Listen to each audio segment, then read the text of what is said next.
Hai, Assalamualaikum dan selamat sejahtera.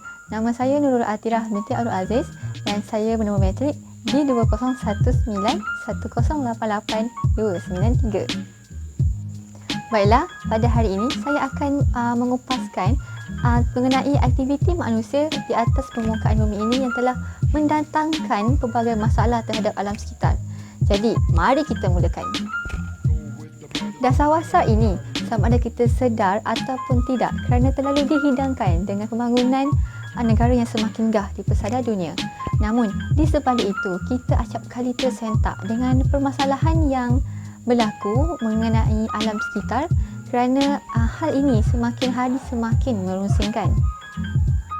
Jika kita lihat menerusi daripada akhbar dan tablet tempatan mengenai masalah pembuangan sampah atau sisa berpejal di masa tempat ini kini menjadi satu kebiasaan ataupun habit bagi segelintir rakyat Malaysia kerana mereka meneremeh atas perkara ini tanpa memikirkan implikasi yang akan datang ataupun yang akan berlaku terhadap diri mereka sendiri, masyarakat sekeliling dan juga alam sekitar yang menjadi sumber utama kepada kehidupan yang lebih baik.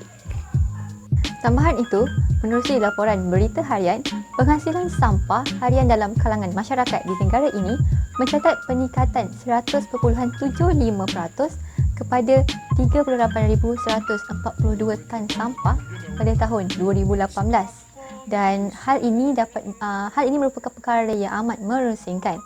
Oleh itu, Ketua Pegawai Eksekutif Flora dan Fauna Sembilan Berhad, Datuk Muhammad Zain Hassan memaklumkan bahawa 4 tan sampah telah dikutip di Bandaraya Kuala Lumpur pada sambutan tahun 2020. Hal ini dapat membuktikan bahawa segelintir rakyat Malaysia hanya meneremeh perkara ini dengan membuang sampah di beberapa tempat padahal telah disediakan tong sampah di sekeliling mereka.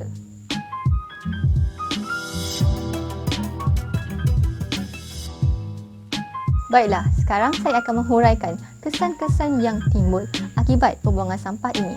Yang pertama ialah keseimbangan ekosistem akan terjejas kerana pengurusan sampah yang tidak teratur dan pembuangan sampah di sungai dan longkang menghalang kehidupan akuatik untuk menjalankan proses respirasinya. Hal ini sebegitu kerana sampah ini mengandungi bahan kimia ataupun bahan organik seperti sisa makanan dan najis, dan jika dibuang di kawasan air boleh menyebabkan air di kawasan itu mendapat jumlah nutrien yang agak berlebihan.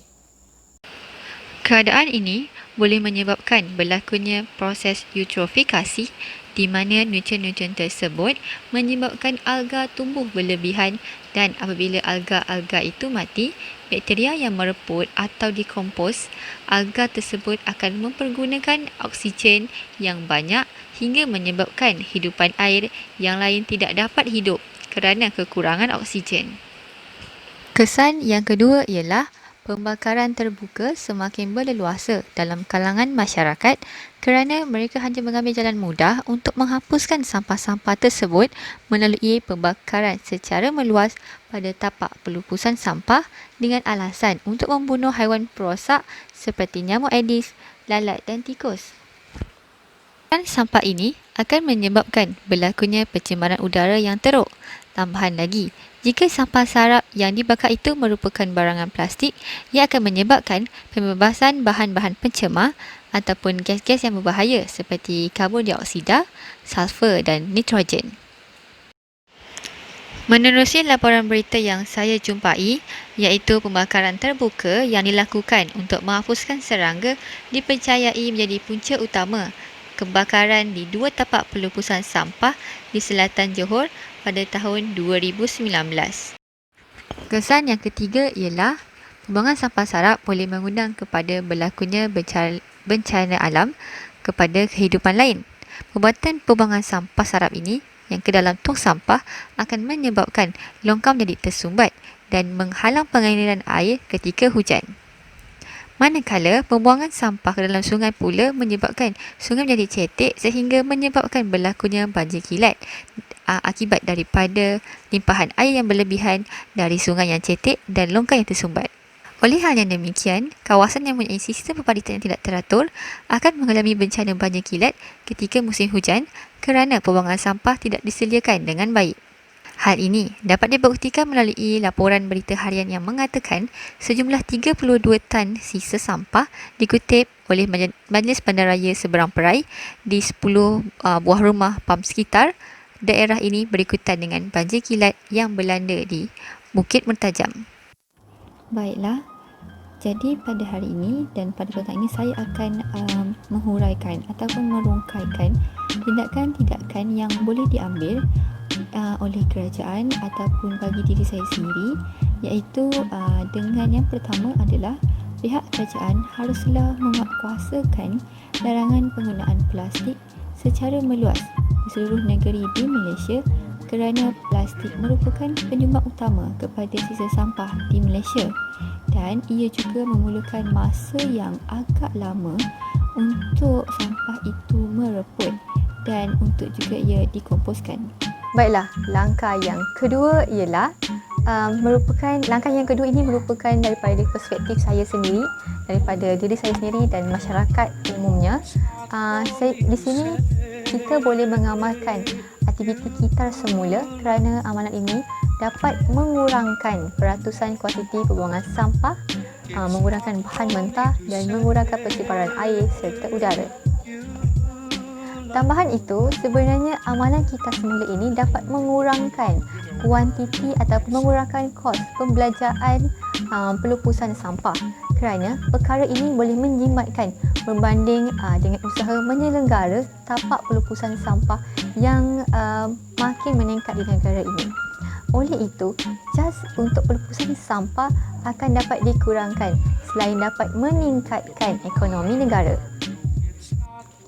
Justru itu, amalan kita semula ini amatlah bagus untuk kita praktikkan dengan kita mengasingkan bahan-bahan contohnya daripada plastik, kaca dan kertas dengan menghantar barang tersebut di pusat kita semula. Okey, baiklah. Tindakan yang seterusnya adalah yang telah dilakukan dan tindakan ini sebenarnya telah dijalankan oleh pihak media massa khususnya kerana media massa juga memainkan peranan yang agak penting dalam memenuhi permasalahan ini kerana media massa memainkan peranan besar dalam meningkatkan kesedaran mengenai kepentingan alam sekitar dalam kalangan rakyat di negara ini. Sehubungan dengan itu, alam sekitar menjadi isu yang menjadi liputan utama dalam media hari ini. Walaupun terdapat pelbagai jenis media seperti surat khabar dan majalah, Bonnet dan William mendapati bahawa televisyen merupakan media utama bagi masyarakat untuk mendapatkan maklumat secara lebih terperinci. Hal ini kerana media elektronik, terutamanya televisyen, mempunyai ruang dalam meningkatkan tahap kesedaran masyarakat melalui program yang khusus tentang alam sekitar seperti aduan rakyat yang telah membantu menyelesaikan masalah alam sekitar. Saranan saya kepada masyarakat di luar sana ialah kita hendaklah sentiasa menjaga kebersihan kerana walau di mana kita berada, kerana jika kita tidak mengubahnya, siapa lagi akan mengubahkannya.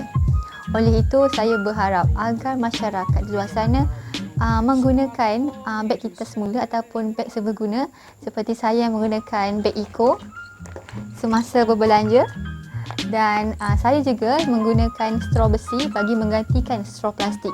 Sebenarnya straw plastik ini telah membahayakan hidupan air, terutamanya kura-kura dan ikan-ikan. Akhir sekali, saya berharap dengan menerusi sekarang kita telah digemparkan dengan pandemik COVID-19 dan saya berharap agar semua masyarakat luar sana membuang topeng muka di tempat yang telah disediakan dan tidak membuang topeng muka itu di rata-rata tempat. Kesimpulannya, sebenarnya pembuangan sampah ini adalah berpunca daripada kita sendiri. Oleh itu, saya juga berharap agar masyarakat luar sana marilah kita bekerjasama untuk membersihkan sampah sarap di sekeliling kita. Dan ingat, marilah kita menggunakan atau mempraktikkan straw besi ini bagi menggantikan straw plastik. Sekian, terima kasih. It's not for me to say.